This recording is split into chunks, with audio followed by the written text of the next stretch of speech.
Sa loob naman ng isang oras, sisimula na ang pagbibenta ng ticket para sa concert ng boy band na One Direction. At nakatutok pa rin sa Pasay si Athena Imperial. Athena?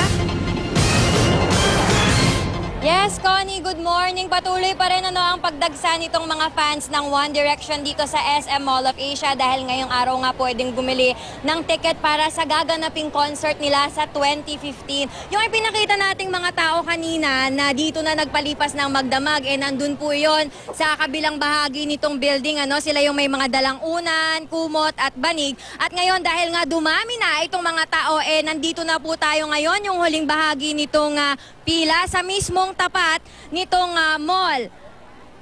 Yung iba pong mga dumadating nagugulat pa nga dahil kung tutuusin maaga pa sila dun sa alas 8 na pagbubukas ng gates para sa ticket sales. Pero wala pong magagawa dahil ang dami po talaga ng Pinoy fans ng One Direction.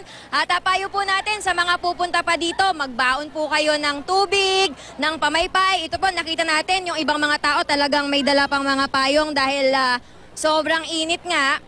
At kailangan po talaga natin kumain pagpunta dito dahil kailangan natin ng enerhiya para tagalan ang haba ng pila dito sa SM Mall of Asia. At yan muna ang pinakahuling balita mula rito sa Pasay. Connie! Maraming salamat, Athena Imperial.